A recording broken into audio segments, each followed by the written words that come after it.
So what the heck is a Cinderella Complex, and why is it named after a Disney princess? How is it connected to a woman's fear of being independent? But most importantly, how did the Cinderella Complex end up screwing both male and females?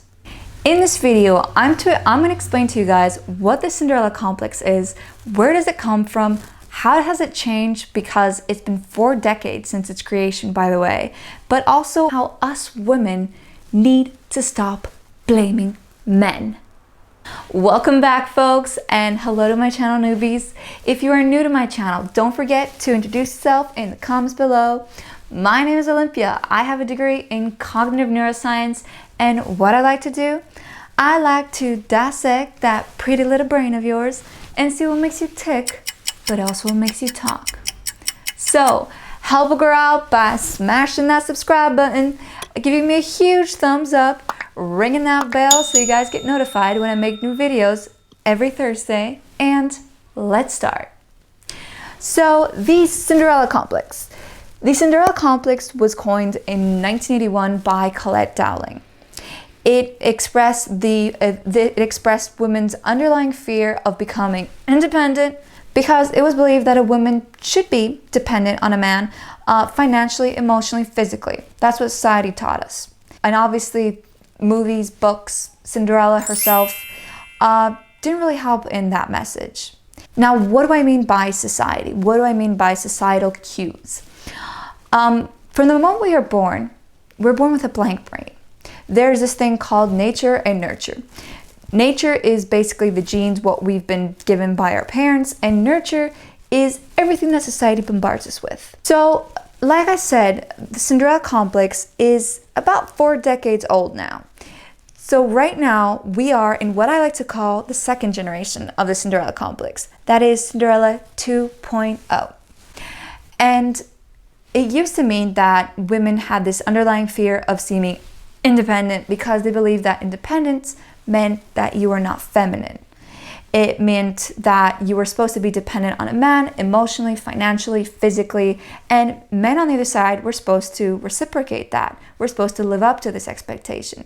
Now, this term was really popular because it explained why women stayed in abusive relationships, because they believed that if they didn't, they would end up unloved, uncared, and basically alone. And check out my video about signs that you're in love with a fairy tale rather than the actual person. This need to be dependent on someone, this idea that Prince Charming will come in and rescue you and everything will be fine, obviously created a lot of toxic relationships, still does. And obviously this creates unrealistic expectations, and we just end up being disappointed. Ironically, both sexes. What do I mean by society? So there are a few studies out there that really show how society expects and gives different messages to males and females. So one study showed that when a male baby cried, the mother thought that the male baby, the boy baby, was angry. So cry equals angry. Whereas when a little girl cried, the little girl was scared. So if the baby boy is angry, they leave the baby boy to toughen up. Whereas when the baby girl is crying and she's afraid, they run to take care of her. So even when we're just in our cribs, little babies, even our cries are perceived differently. And this is where later on expressions such as man up, don't be a sissy, stop being a little girl, and my personal favorite, grow some balls. Now all these expressions, all these sayings come because we believe that men are supposed to be our protectors, are supposed to be the ones that we are supposed to seek out when we are in physical, emotional, financial danger. So if you think about it, my channel is all about perspective. If you think about the Cinderella Complex and what this has done to women and how it has made them fear independence, hasn't it kind of screwed over men also? Because now men have this huge pressure from society that they are supposed to take care of the women.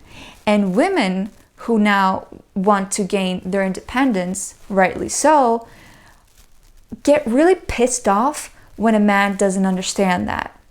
But think about it, ladies. If your brain has been wired in a way, according to the Cinderella Complex, that you're supposed to seek out a mate in order to have some meaning in your life, in order to be validated. Breaking free of the Cinderella complex, it's the same idea for a man who suddenly has to admit that, you know, if a woman is strong and independent and doesn't need me, but knows that I'm there, that doesn't mean I am less of a man. So this is what I mean when I say do not blame men. Communication is essential, not only with your partner, in your job, in your friendships, within your family. So if you've read this book called Men Are From Mars, Women Are From Venus, you know that men and women communicate very differently, and we screw up the messages we give out all the time. We perceive one thing, we may being female, male perceive another thing, and just everything gets lost in translation. So communicating the fact that just because I want to be independent, just because I am striving to be independent, doesn't mean that makes you less of a man. And if you find resistance, know that that's not only a reflection of the man, which it can be if they refuse to change, but it's also just a reflection of society and how they, from their part, were pressured into fulfilling a role that they never really asked if they could or if they want to fulfill. Now, if you're watching this and you're like, oh, this is complete BS, like men do not think that way, and it's all about us women and how we've been suppressed all these years.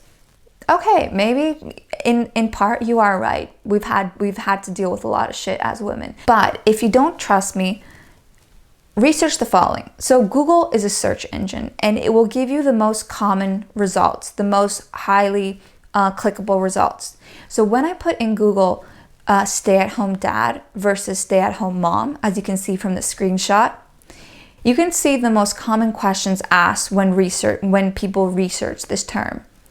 Look at the first question. The first question is being a stay-at-home dad bad?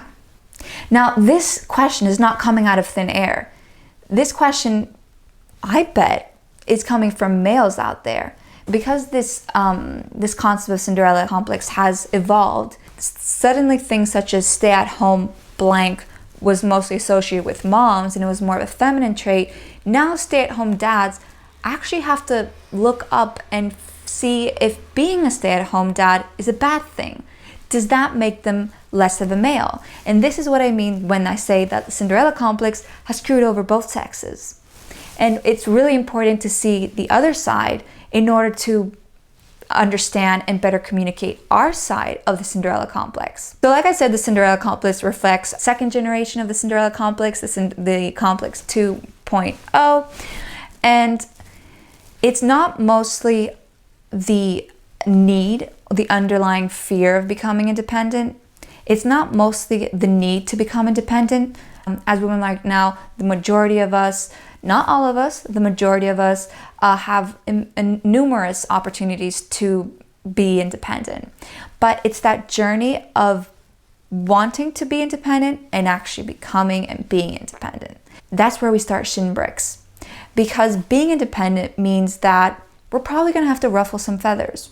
We're probably not going to be liked.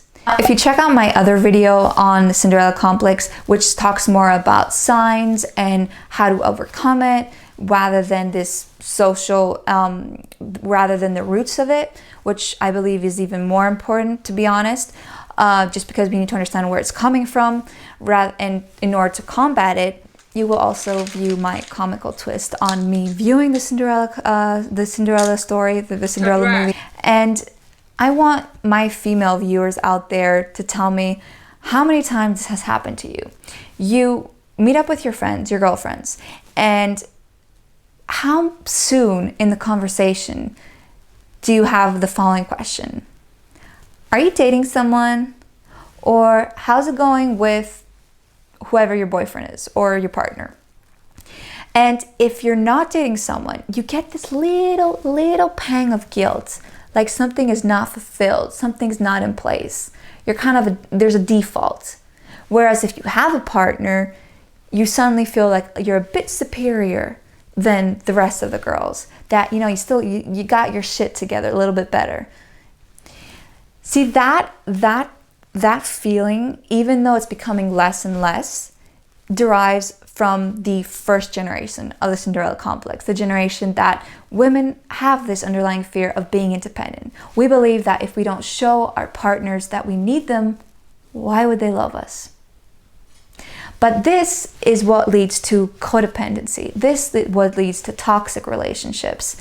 And if you check out my videos on how to overcome codependency and codependent mothers, you see that most of these, just like I explained from the studies before, come from childhood, come from upbringing, come from what society has projected onto us. If you like what I said, don't forget to smash that subscribe button, ring that bell so you guys know when I'm making new videos every Thursday. And oh yeah, give me a huge thumbs up.